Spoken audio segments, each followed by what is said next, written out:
오늘 소개해드릴 종목은 2012년에 구글 출신 멤버들이 함께 모여서 만든 기업입니다. AI 플랫폼, AI 대출 플랫폼인데 대출을 은행에서만 빌려받지 AI한테 빌린다라는 말은 정말 생소한데 이런 분야에서 독보적인 기업이 있다고 합니다. 오늘 이 기업에 대해서 자세한 분석 들어보도록 하겠고요. 첫 번째 질문부터 만나보도록 하겠습니다. 미국 주식 이야기에 앞서서 지금 최근에 시장을 많이 흔들고 있는 금리 이야기를 좀 나눠볼 텐데 이 금리가 미국 시장부터 어떤 영향을 미치고 있는지 한번 여쭤보도록 하겠습니다. Well, okay, that's a really good question. I've been trading for about 38 years, and when I first started trading, interest rates were at 20% in the United States. So much higher than where they are right here. And since that whole time, we've had a gradual decline in interest rates, but we've had several Fed tightenings through that whole process. So it's kind of gone a little bit both ways, but in the picture of 38 years, we've gone from 20% to 1%. But what happened this year, which is really interesting, is that the market started to back up in late April, early May, because they were worried about the Fed going to tighten in 2023. Well, that's way too quick. What we found when we look at the markets typically is that the stock market doesn't mind concerns about higher interest rates. What they do mind is when higher interest rates start to choke off the growth in the economy. So if we're worried in 2021 about what rate hikes we might see in 2023, that's way too far ahead. We have to think about it from the perspective of let's see what happens as we get close to 2023 and how our growth is. Because right now we have very easy money, a lot of liquidity in the system, which is great for the stock market. 네, 버니 씨가 이 주식을 처음 시작했을 때는 미국의 금리가 20%라고 하는데 지금은 제로 금리에 가깝기 때문에 얼마나 긴 시간 동안 이 금리에 대해서 겪어오고 또 이 답변을 해주시는 건지 저희가 느껴볼 수가 있었습니다. 두 번째 질문은요. 현재 바이든 정부의 친환경 에너지 정책이 유가에 어떤 영향을 미치냐라는 주제인데 아무래도 친환경 에너지 정책이다 보니까 시추 발굴을 중단시키기도 하고 여러 가지 공급 이슈가 있었습니다. 어떻게 생각하시는지 지금 들어볼게요. Shortly after the election, oil prices started to rally and vegetable oil prices started to rally because they're inputs into biofuels. So we create a lower emissions gasoline and diesel fuel using biofuels and using corn for ethanol. So oil prices went from about $38 to about $75. What also happened to increase the oil prices was Biden cut the allowing for drilling on federal lands. He also stopped a pipeline that was coming in from Canada, bringing in oil. So we were self-sufficient in oil 2 years ago, and now we need to import oil. He also put a ban on fracking on federal lands. Now, so oil prices rallied to about $75. If they go much higher than $80, the people that can frack on private lands, not federal lands, will start to frack, and that will increase the supply. So I think OPEC doesn't want prices going much higher than $75. So they did a production boost about 2 weeks ago to make sure that we weren't going much higher than $75. They don't want the United States to compete with them. They want to be able to sell their oil to the United States and every other country around the world. 네, 유가 전망에 대해서도 짚어드렸습니다. 이제 앞서서 말씀드렸던 업스타트홀딩스라는 기업에 대해서 분석해 드릴 텐데요. AI 대출 플랫폼이라고 합니다. 자세한 분석 함께 들어보시죠. Based artificial lending program. It's a platform that takes lenders subscribe into the platform, and people apply to make consumer unsecured loans in this platform. So it's a whole digital process. It was founded by David Gerard, who was the head of the software as a system, software as a service, at Google, which is $1 billion division. He left Google to go run this company. They started in 2012. They put their first loans on the platform in 2014, and they went public with an IPO at the end of last year in December. So we've basically had about 7 months of trading publicly where the public can buy the stock. And the stock has done great since then. Since September of up through September of last year, 70% of all the loans on the platform were automated and approved without any human interaction at all. We also know that since we have 8 years of analysis, the fraud is negligible on the platform, and the losses are 75% less than what we have done by manual when banks manually approve loans. The losses on these loans are 75% less.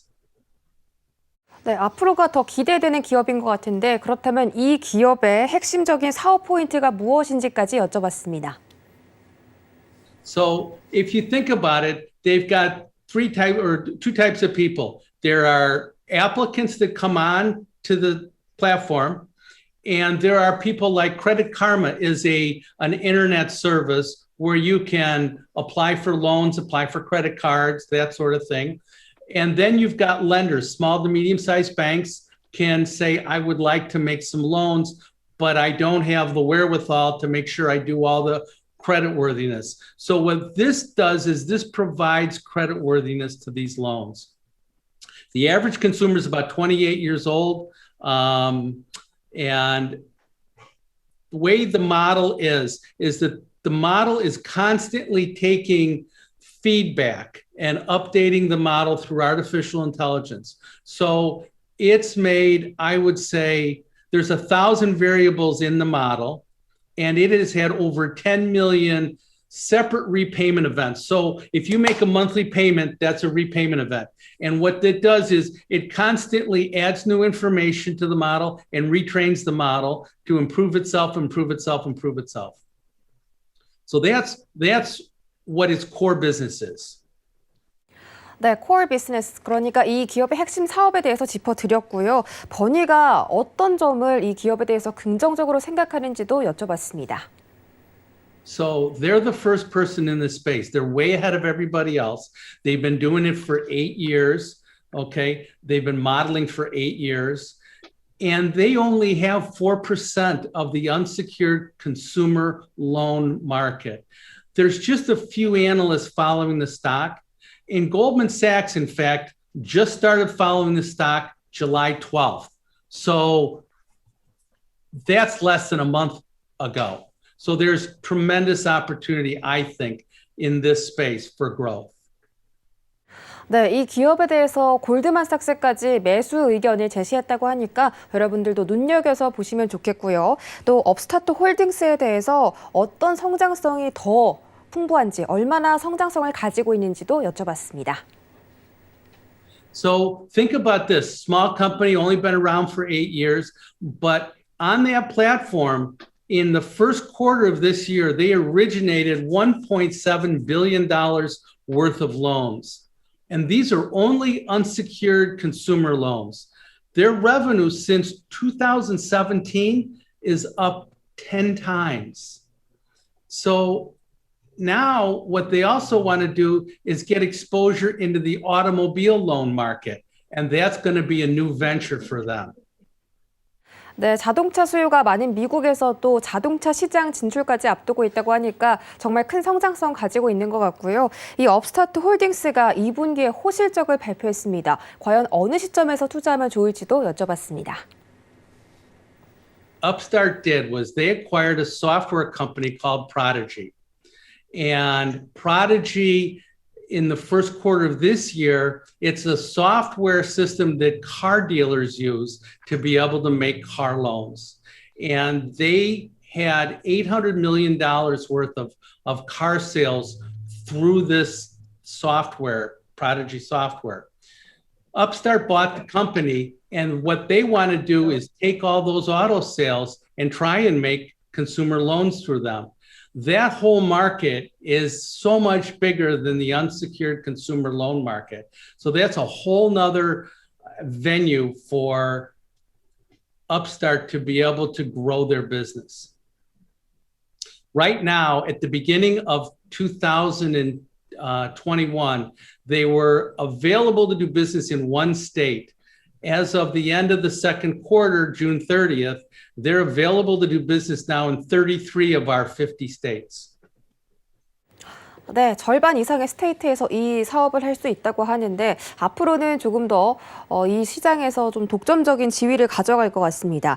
이 업스타트 홀딩스에 대해서 긍정적인 투자 포인트를 차트를 통해서 확인해 봤습니다. So this is just a chart of earnings and revenue currently. So the top line obviously is revenue, and you can see that now they're starting to make money. When we look at analyst expectations of future earnings growth, we can see that they're still going to have to work a little bit, but their earnings growth is going to be much, much better. This is a list here of the top 25 holders of Upstart stock. And what's so impressive to me is the number 2 person on this list is the founder, and he owns $1.3 billion worth of stock in this company. And the largest shareholder, Third Point, is a really, really astute hedge fund in the United States. This is a chart right now of the stock since it's gone public. So you can see how the stock has performed really well. When I overlay this growth versus the growth of the Nasdaq composite, which is the light blue line, you can see how the big line, the black line, is the Upstart stock price, and the light blue line. So even though we went up 12% for the Nasdaq, we've gone up significantly more in Upstart. It's a little volatile of a stock, but that's okay at the beginning. When I think about how Upstart performs, I want to think about it versus competition.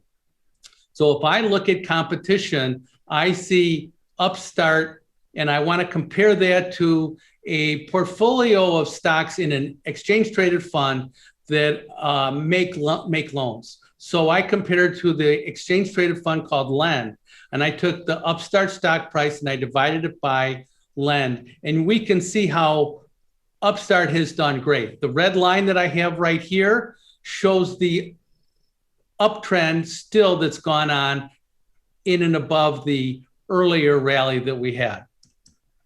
When I look at Upstart versus the Nasdaq Index, I see the same thing. So as long as it starts down at the bottom and goes up to the top right, it's significantly better. 네, 나스닥도 그동안 성장을 많이 해왔는데 그것보다 더 큰 상승률로 이 업스타트 홀딩스가 주가를 키워나가고 있다는 점을 차트로 확인을 해드렸습니다. 이 업스타트 홀딩스에 대해서 마지막으로 한번 정리도 해봤습니다. Yes, I think that Upstart's a really interesting company. It's the first real artificial intelligence lending platform. It makes loans and it makes money on the loans that get processed through the system, but it doesn't have any credit exposure if those loans go bad. They have such a head start on everybody else through their training model that it's going to be very hard for another company to catch them. JP Morgan has a ton of people that they make loans to, but they've never run their model. They've never run a model to train on and learn from all the different variables, say, that Upstart does. So even though JP Morgan makes a lot of loans, Upstart's loan and the quality of their loans, because of the work that the model does and the training, is superior to it. So I think there's tremendous amounts of growth here, particularly now that we've added autos. And we could add other kinds of loans down the road.